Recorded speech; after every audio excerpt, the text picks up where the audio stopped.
Hey guys, welcome back. I hope you're having an amazing day. Let's get right into the stories. The first one is an entitled People Story. My family has owned this property for over 200 years. Generation after generation, we've nurtured the sprawling oak tree in the backyard. With gnarled branches that stretch towards the heavens and roots buried deep in the earth, this tree is a testament to the passage of time. When I was a little girl, my grandfather would tell me stories about this oak. How it was just a sapling when his own grandfather was a boy. How it provided shade on hot summer days when he played in the yard as a child. How he carved his initials into the trunk when he was 17, hoping to leave his mark behind. As I grew older, the oak became like a silent guardian. Its presence was a comforting constant in my life, a living reminder of those who came before me.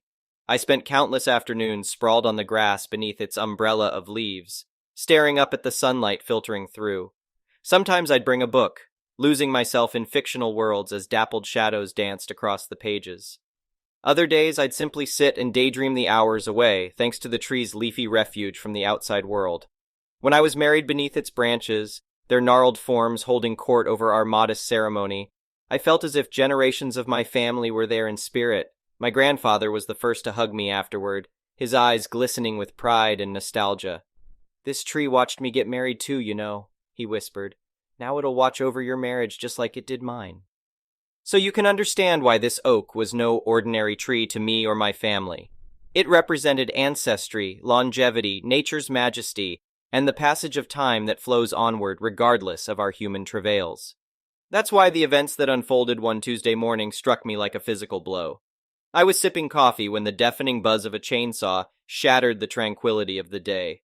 I rushed outside, still in my pajamas, just in time to witness my neighbor's gardener aiming the roaring power tool at the base of the grand old oak.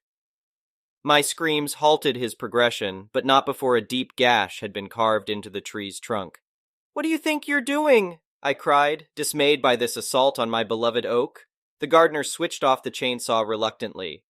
"Sorry, ma'am, I'm just following orders. Your neighbor, Mrs. Jenkins, she told me to cut it down." "Cut it down?" I exclaimed. "On whose authority?"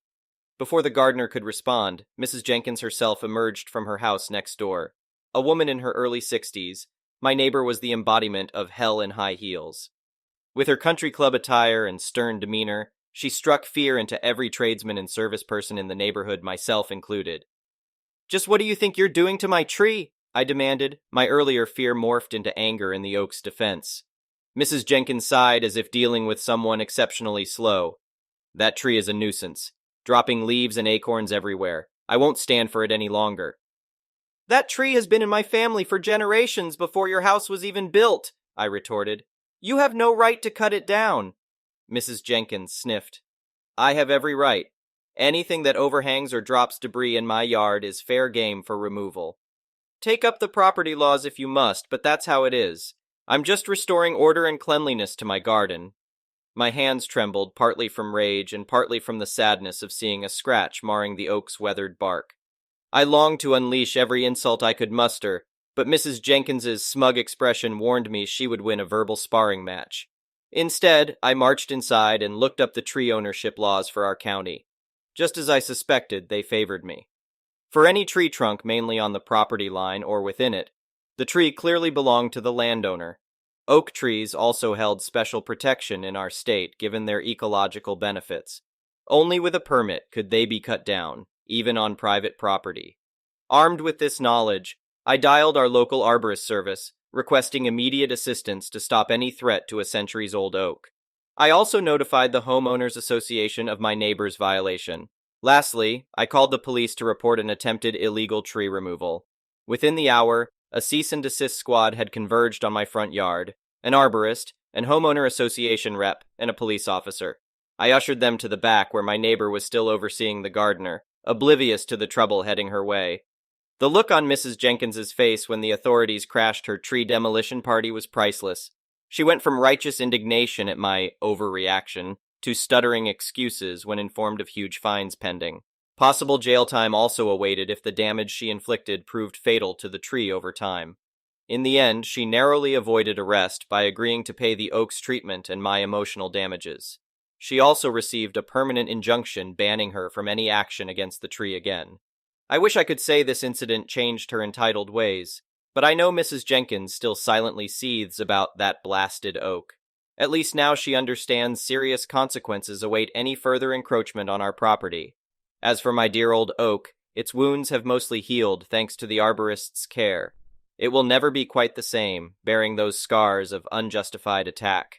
But it still stands tall in my yard, providing shade and comfort as it has for over 2 centuries. I visit its trunk each day, tracing my fingers over the gashes left behind. They serve as reminders that even an entity as mighty and ancient as this oak is not immune from the pettiness and carelessness of some humans. But if we nurture and protect, these irreplaceable living legacies can recover from the Karens of the world. The next one is a pro-revenge story. A few years ago, I was sitting in a job interview and the hiring manager asked, "What do you consider the greatest accomplishment of your career?" This gave me pause, as I've been doing the same thing for over 25 years. I let the mists of memory transport me back in time. Dorian, the nurse manager. Kip, the program manager. Dr. Steve, the clinical director. Yes, I had 3 bosses. I started on the unit as an already seasoned, jaded RN, and soon discovered that most staff who worked there were very, very young and inexperienced. For many, this was their first real job. They assumed all the weird stuff that happened every day was just normal for the workplace. Dorian had decreed that no one was allowed to write incident reports for med errors or safety issues because it makes me look bad in the safety huddle. Non-clinical staff allowed to pass meds, schedule changes without notice. Additionally, the department was easily the most toxic I've ever worked in, with various cliques at constant war with one another. I could go on and on. The troubles began one day when I opened my email to a message from Dorian, which stated very curtly that I was being investigated for an incident that had happened on the unit, that I was to meet with HR to discuss it, and possibly face disciplinary action. I was not to discuss the incident with anyone. No date was given, no medical record number, no indication of what the issue could be. I replied that I would need the above information, would speak with my union rep, and meet at a time convenient for me. Dorian declined to give information, and I declined to meet with him. I began receiving emails almost daily, each more threatening than the last. I printed them all, contacted my sister, the employment attorney, tried not to start shaking whenever I had to check my email. I was keenly aware that this is intimidation 101, but it is remarkably effective even when you know that. Because I'm not a direction follower, I was soon discussing this in the break room, and before I knew it, I had been approached by 3 other women who had all received the same email on the same day. Comparison showed the emails being sent about a minute apart. We did not work the same shifts nor the same days. We agreed to call in the union rep and refused to meet with HR. Dorian continued to escalate, including cornering us in the hall, stepping in chest to chest and trying to stare us down. He was a very big guy. Before long, we were speaking to more and more women, and it came to light that Dorian had a habit of targeting them with this exact email, followed by others that were more and more threatening until the person would finally meet with HR, get written up for something vague, and then be forced to sign a non-disclosure/no retaliation agreement. It seemed that he had simply picked the wrong 4 women this time because we were not having it. I can't tell you how much time at work began to be spent with people crying while recounting their stories. None had thought to call in the union rep. They did not even know their Weingarten rights. We began to plot. We had limited time, and our company has a long and unglamorous history of protecting people like this. Before long, the entire team was united against the common enemy. LGBTQ staff wrote up statements, backed with witnesses, of grossly homophobic comments, often in the presence of patients. Staff who were immigrants made statements about racial slurs. A staff member who was incredibly petty and vindictive had been compiling a dossier on every perceived policy violation and wrongdoing on Dorian's part since his hiring date, and he prepped it for presentation to HR. The graveyard shift, all huge men, said, "Obviously Dorian isn't trying to flex on us, but we want to help." So they spent a couple of nights cruising Dorian's social media posts and capturing screenshots of homo, trans, xenophobic, and misogynistic content. Worried that they hadn't done enough, the night staff paid for a cheap background check. And what a score.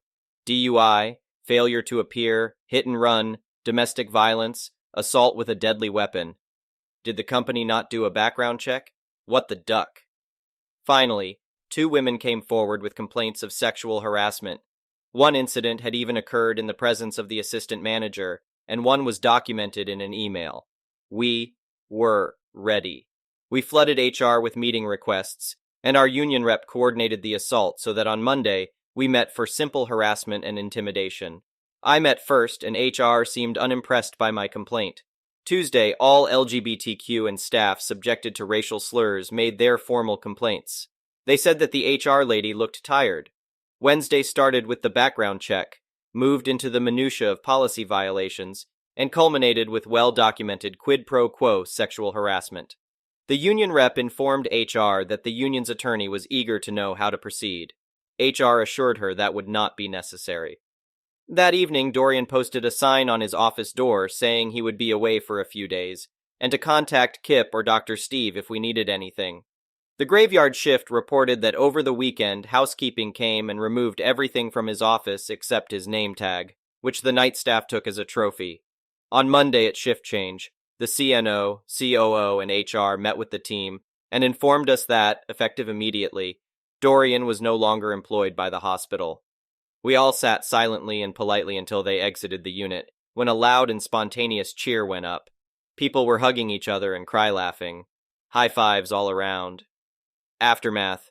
To the best of my knowledge, Dorian never worked as an RN again. Frankly, I don't care. Kip was fired 3 days later for having been aware of all that was going on and turning a blind eye, and because apparently he'd been touching women on the unit for a couple of years. I hadn't been aware of that, but it came out in the HR meetings. Dr. Steve was also fired for sexual harassment.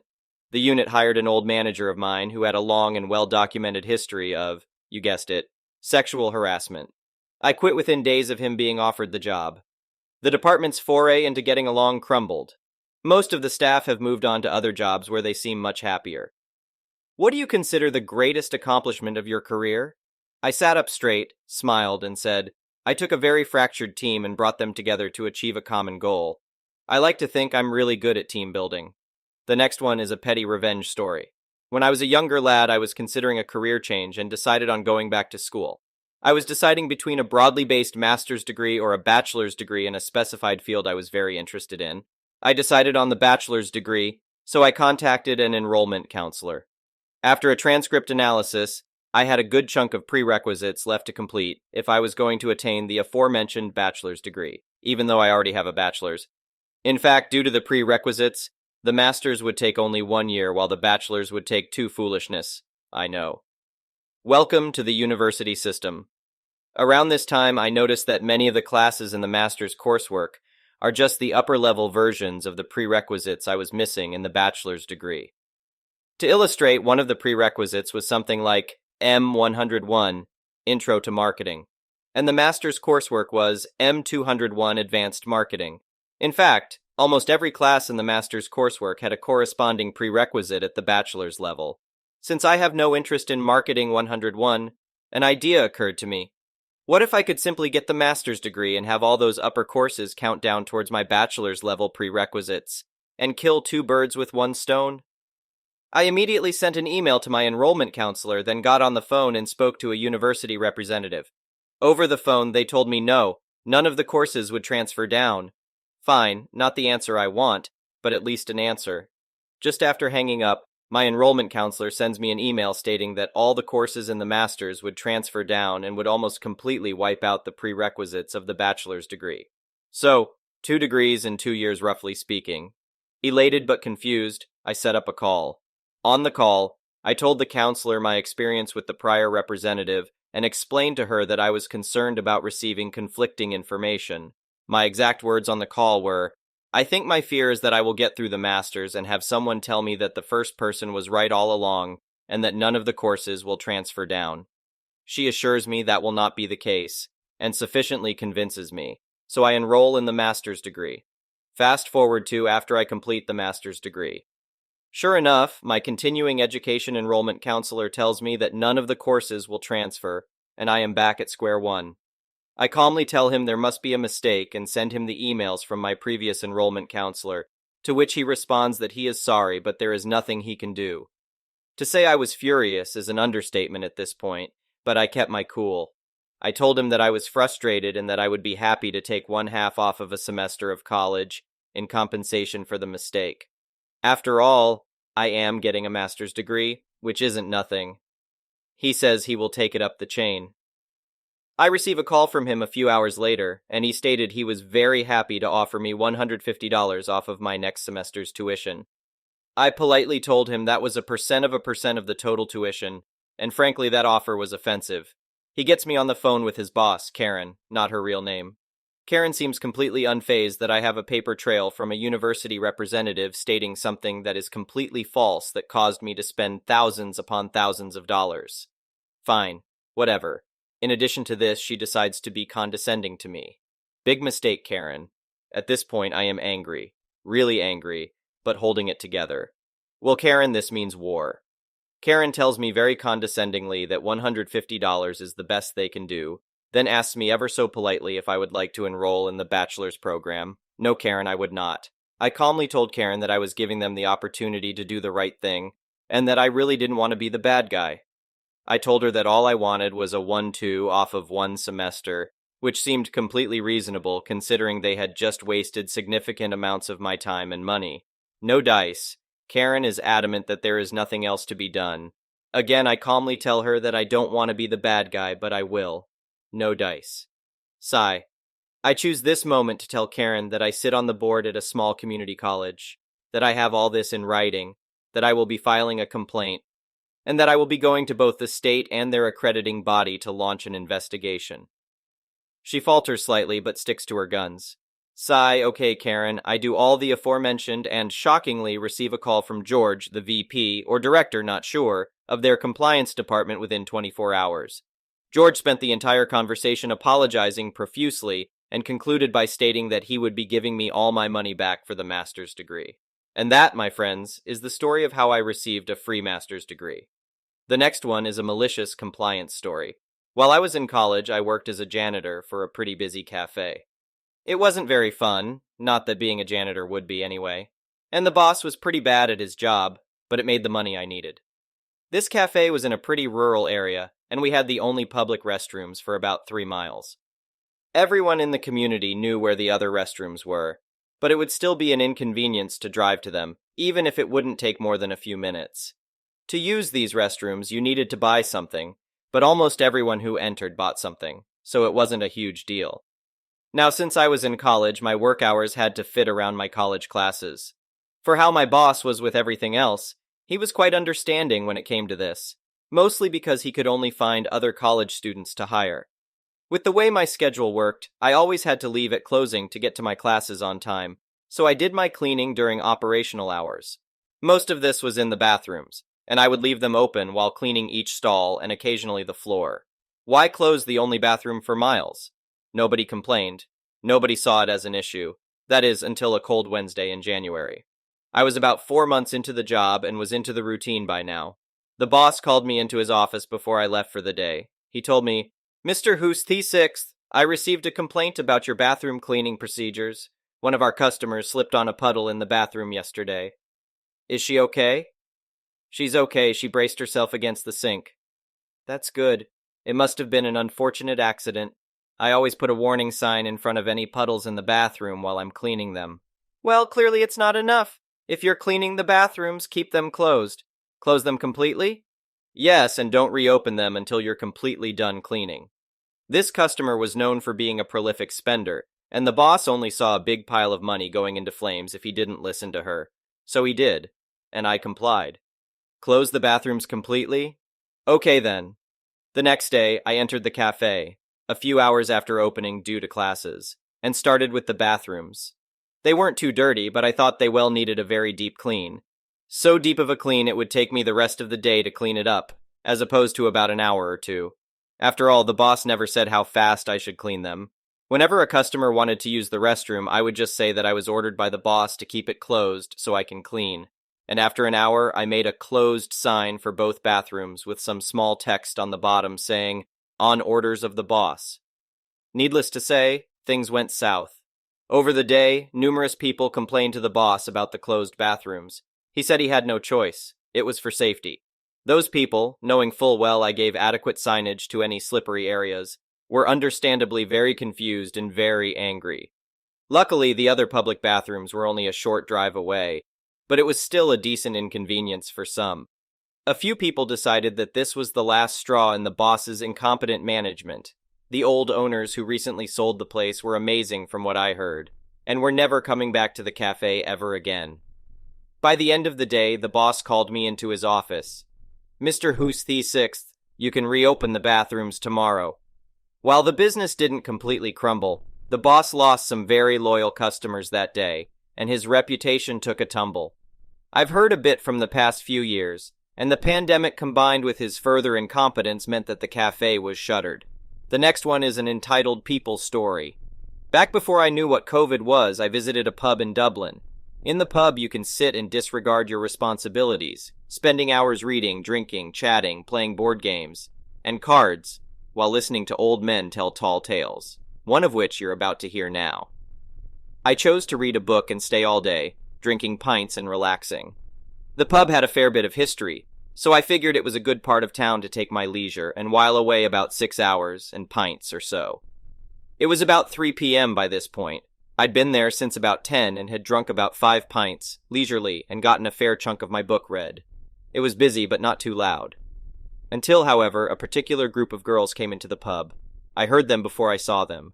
They were fresh off the plane with their suitcases in tow and all wearing sweatshirts with big letters on them, saying to me they all went to American universities. There were no seats left. I was sitting at a corner table and had about 4 unused stools around, which anyone was welcome to take or to join me. "Excuse me?" a voice did cry. "We want to sit here," said one of the girls. "You can if you like. There's plenty of room," says I. "No, sorry, you don't understand. We want you to move so we can sit there." "Well, I'm not ready to move yet. Why not sit down here with me? It's perfectly fine. I don't mind the company." They proceeded to whine and groan that they just want to enjoy the pub and that I'm being really selfish. One of them went to get the manager. The manager arrives with one of the girls leading the way. She points at me saying, "He won't move." The pub manager wasn't very pleased with being torn away. Why would he? He's been here all day. It was at that point they all turned on him, decrying the service and demanding that they were going to take their business elsewhere. "Okay then, that's for the best, I think. There's no room here really for you and your big cases anyway," he responded. He gave them some nice recommendations in the area, and away they went. The barman comes over with a card reader asking if I wanted another pint, and mentioned that I looked pretty comfy, so it didn't look like I wanted to move.